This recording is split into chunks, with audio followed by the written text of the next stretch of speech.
사도행전 1장 8절 9절입니다. 가장 유명한 성경 구절이죠. 사도행전 1장 8절에 오직 성령이 너에게 임하시면 너희가 권능을 받고 예루살렘과 온 유대와 사마리아와 땅끝까지 이르러 내 증인이 되리라 하시니라. 아멘. 이미 제자들은 이미 예수님의 말씀을 들었던 사람들입니다. 그리고 기적을 경험했던 사람들이고 예수님의 십자가를 목격하고 또 부활도 목격했습니다. 무엇보다 예수님이 그리스도라고 하는 사실을 명확하게 알았습니다. 그럼에도 불구하고 부족하다는 말씀입니다. 그것 가지고는 안 된다는 얘기입니다. 우리가 생각할 때 가장 중요한 걸 다 가지고 있다고 생각했는데 아니라는 거죠. 그러면서 오직이라고 얘기했습니다. 이 한마디가 사도행전 전체를 여는 열쇠입니다. 이것밖에 없다. 그래서 능력을 받고 기적을 경험하고 말씀을 듣고 십자가를 보고 부활도 경험하고 사명도 받았지만 더 궁극적으로 필요한 것은 바로 성령이시다라고 하는 내용입니다. 그래서 교회는요, 어떤 조직이 왕성하거나 전략이 정리되거나 아니면 지식이 충분해질 때 진정한 교회가 시작되는 것이 아니라 성령이 임하실 때 진정한 교회가 시작이 됩니다. 제가 누차 얘기했지만 오늘날 교회의 가장 결정적인 결핍은 돈의 부족이나 사람의 부족이나 방법의 부족이 아니라 성령의 실제적인 역사, 그것의 부족입니다. 이게 우리 개인을 얘기하고 공동체로서의 우리 교회를 얘기합니다. 교회인 나에게 가장 필요한 것은 성령의 실제적인 능력입니다. 성령의 실제적인 사실입니다. 이것이 우리에게 가장 필요하다고 하는 얘기입니다. 그래서 사도행전은 사실 성령행전이라고 얘기하잖아요. 3장부터 보여지는 2장부터 보여지는 베드로의 설교나 기도의 능력이나 병자가 치유되고 담대하게 복음을 전하고 공동체가 형성이 되고 이방 선교의 문이 열리고 바울이 회심하고 이 모든 것들이 성령의 역사입니다. 그래서 오늘 이 시간에 오직이라고 하는 이거, 오직 성령이 임하시면 이거 저와 여러분들이 기억하시고 우리 걸로 받게 되기를 바랍니다. 주님이 우리를 통해서 일하셔야 되는데 그렇다고 하면 복음 알고 있는 우리에게 가장 필요한 것은 오직 딴 방법이 없다는 얘기입니다. 오직 이 결론 붙들고 우리 모든 삶에 성령의 실제적인 역사가 임하기를 간절히 기도하고 도전하는 저와 여러분 되시기를 바랍니다. 임하신다는 얘기는 하나님의 임재가 실제로 공동체 위에 임하는 것을 얘기합니다. 예레미야 또 에스겔 말씀으로 얘기하자면 새 언약의 약속이 성취가 되는 것을 얘기합니다. 메시아께서 성령 안에서 사역을 시작하시는 것을 얘기한다고 볼 수가 있습니다. 구약에서의 이 성령은 특정한 사람들에게 임했어요.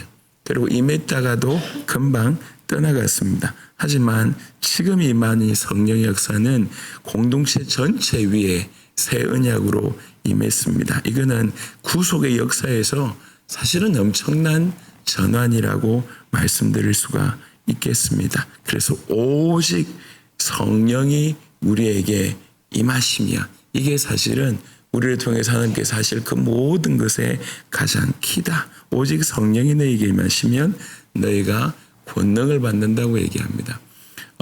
여러 이제 성경 구절 중에 오해되는 구절들이 있는데 그 중에 가장 오해되는 구절이 이 권능을 받고라고 하는 부분입니다.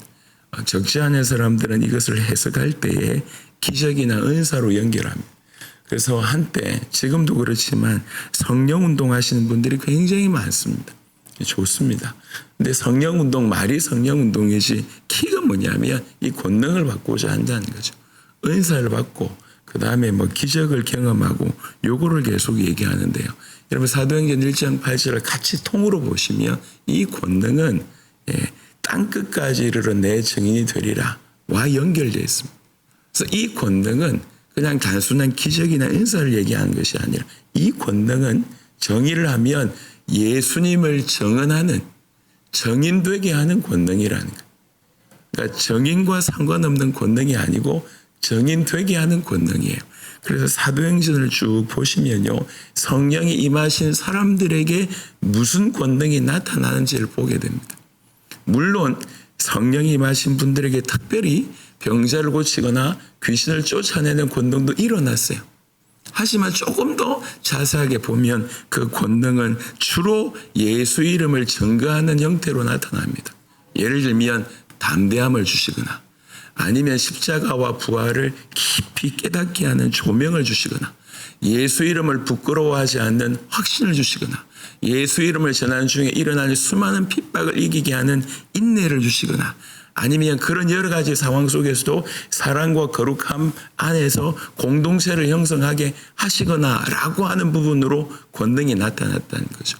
그러니까 정인되게 하는 능력, 이게 진정한 의미의 권능입니다. 복음을 증거하게 하는 능력, 그 일을 하기 위해서 하나님이 두려움을 이기게 하는 능력, 이 모든 것이 바로 성령의 권능이라고 얘기합니다. 지금도 마찬가지. 우리에게 필요한 것은, 지금 우리에게도 필요한 것은 병자를 고치는 권능도 필요하지만 사실은 그것보다 담대하게 복음을 전하는 그 권능, 어디에 가든지 복음을 깨닫고 십자가와 부활의 능력, 예수가 그리스도이심을 확신 있게, 어느 현장 가운데 우리가 확신 있게 그것을 삼고 전하는 능력, 이것이 진정한 의미의 권능이라고 얘기할 수가 있습니다. 이게 어디서 나오냐면 성령이 임하시면 그런 권능이 나온다.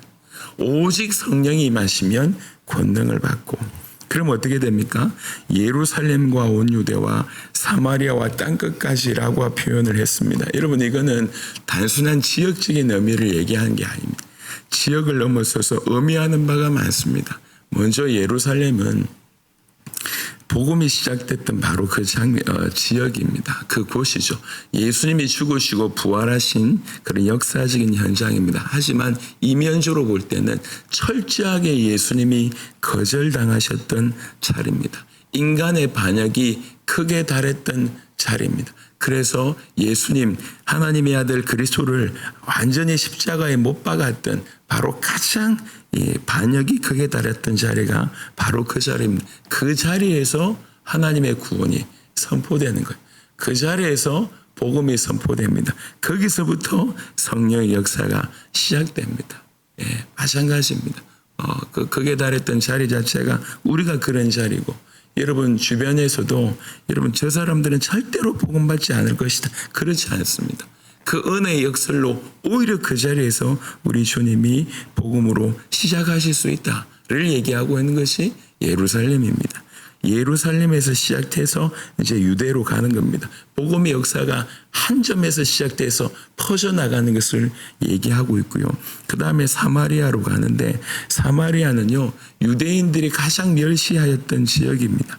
역사적인 적대가 있는 공간입니다. 근데 복음이 들어가니까 그 경계를 넘어서요.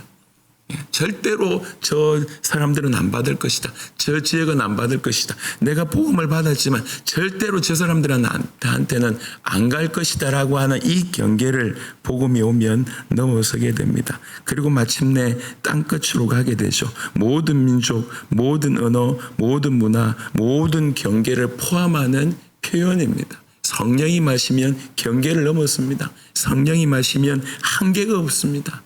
우리가 여전히 우리 세대의 세계복음을 위해서 기도하고 있는 것은 이것이 주님의 말씀이기 때문에 그렇고, 이 복음이야말로 전 세계를 살릴 수 있기 때문에 그렇고, 또 한 이유는 주의 성령이 임하시면 우리의 상황 상관없이 얼마든지 우리로 하여금 전 세계를 살리는 그 일을 행하시리라 생각하니까 그렇습니다. 그렇게 되면 사마리아와 땅끝까지 이르러 내 증인이 되리라 라고 얘기했습니다. 증인은 본래 자기가 보고 들은 사실을 증언하는 사람입니다. 이 증인은 무엇의 증인입니까? 내 증인이라고 얘기했습니다. 여러분, 성령 충만의 가장 뚜렷한 열매는 예수님을 증거하는 것입니다. 성령 운동한다고 하면서도 예수님이 증거되지 않는 것은 분명한 결론입니다. 성령 운동이 아니에요. 성령의 역사가 아닙니다. 진실한 성령의 역사는 반드시 예수님을 증언하는 쪽으로 결과적으로 나와 있습니다. 그리고 또 하나 말씀드리고 싶은 것은 여러분 사도행전 1장 8절에 이 정인이라고 하는 단어는 시간이 조금 흐르면서 의미가 어떻게 바뀌냐면 순교자라고 하는 단어로 이해됩니다. 이 단어가, 이 정인이라는 단어가 순교자로 이해되기 시작했어요. 왜 그러냐? 적지 않은 사람들이 이 정인의 삶을 살다가 순교자가 된 거예요. 그래서 나중에는 정인 이꼬르 순교자 이렇게 됩니다. 그러니까 정인이라고 하는 말은 순교자가 되기까지 말뿐만 아니라 전부 다 자기의 인생을 예수님 증언하다가 살았기 때문에 살다가 핍박을 당하고 감옥에 가고 결국 순교를 하다 보니까 정인이 꼬르 순교자 이렇게 되는 거예요. 그러니까 정인이라고 하는 사람이 그의 삶과 무관하게 말로만 복음 전한다. 이건 정인이 될 수가 없어요. 정인은 보고 들은 것을 얘기하지 않을 수 없는 사람, 말만 하는 것이 아니라 삶 전체를 통해서 예수님을 증거하는 사람, 이게 정인입니다. 그러니까 역사적으로 정인은 순교자였어요. 우리 주님이 내가 그렇게 하겠다 이런 의미가 아닙니다. 성령이 임하시면 우리로 하여금 그런 존재가 되도록 이끄신다는 얘기입니다. 지금 우리 교회도 그리고 당대 세계복음의 사역교회도 또 오늘날 전 세계 열방의 교회에도 하나님이 해답을 하나 주십니다. 정말 모두가 사도들처럼 복음 앞에 설 것을 얘기하고 복음 가진 그들에게 얘기하신 것이 오직 성령이 너에게 임하시면 이거를 얘기합니다. 성령이 임하시면 권능을 받고 땅끝까지 이르러 우리 주님의 증인, 내 증인, 우리 주님의 증인이 되리라고 되어 있습니다. 되리라는 얘기는 되라는 얘기가 아닙니다. 우리 보고 열심을 내서 제발 그렇게 돼봐라 그 얘기를 하는 게 아니에요. 되리라고 하는 것은 의지가 주님에게 있습니다. 주님에게 있습니다. 주님이 되게 하겠다는 성령이 임하신 우리에게 주님의 증인이 되게 하시겠다는 그게 하나님의 뜻입니다. 그래서 오늘 이제 두 번째 주 우리 특별 새벽 예배를 드리면서 오직 성령이 너에게 임하시며 우리 개개인에게 너무 필요하고 교회된 우리에게 또 공동체로 있는 우리에게 절대적으로 필요합니다. 그래서 오직이라고 하는 단어를 쓴 겁니다. 이 오직 성령이 이게 사도행전 전체를 여는 열쇠고 우리 신앙생활 전체를 새롭게 하는 열쇠라고 얘기할 수가 있겠습니다. 그래서 교회는 성령으로 시작되고 권능으로 살아가고 예수를 증거하며 세상을 향해서 나아가는 공동체라고 오늘 예수님의 교회를 사도행전 1장 8절로 정의하면 그렇게 말씀드릴 수가 있겠습니다. 다시 말씀드립니다. 우리에게 지금 필요한 것은 성령의 실제적인 역사입니다. 그냥 이론이 아니라 실제적인 역사. 오직 성령이 나에게, 오직 성령이 우리에게. 그러면 예수님을 정극케 하는 권능이 임한다. 담대함을 임하고 두려움을 이기게 하고 십자가와 부활을 계속 조명받는 일들, 어떤 상황에서도 예수님을 부끄러워하지 않는 확신, 그 복음을 증거하는 중에도 어려움이 있을 때 견뎌낼 수 있는 인내, 이 모든 것들이 우리에게 임하고 마침내 우리로 말미암아 예수님이 증거되는 일이 땅끝까지 증거되는 일이 일어나게 하실 줄로 믿습니다. 정말로 사모하면서 기도의 제목들로 꼭 붙들고 오늘 하루를 이겨내시기를 그리스도 예수 이름으로 축원합니다. 아멘. 하나님, 지금 바로 우리에게 이 말씀이 필요합니다. 그리고 오늘을 사는 우리 공동체인 교회에게 꼭 이 일들이 필요합니다. 주님, 돈 부족이 또 사람의 부족이 방법의 부족이 우리의 실제적인 부족이 아니고 성령의 실제적인 역사의 부족이 오늘날 교회와 우리 자신에게 있는 진정한 부족임을 주님 알게 하여 주옵소서. 그래서 오직 성령이 나에게 임하시면, 오직 성령이 우리에게 임하시면, 오직 성령의 교회에게 임하시면 권능이 임하고 땅끝까지 이르러 예수의 증인 되게 하실 줄로 믿습니다. 주님 하여 이 말씀을 굳게 주님의 약속으로 주님의 명령으로 굳게 붙잡고 오늘을 살며 내일을 살며 평생 살아가서 우리의 삶에 성령의 충만한 역사, 예수님을 증언하는 충만한 역사가 있게 하시고 그야말로 우리 주님이 우리를 정인으로 인정하고 전 세계가 정인으로 인정하고 순교자적인 삶을 살아가도록 우리 주님 우리에게 역사하여 주시옵소서. 감사를 드렸고 살아계신 우리 주 예수 그리스도 이름으로 기도드렸습니다. 아멘.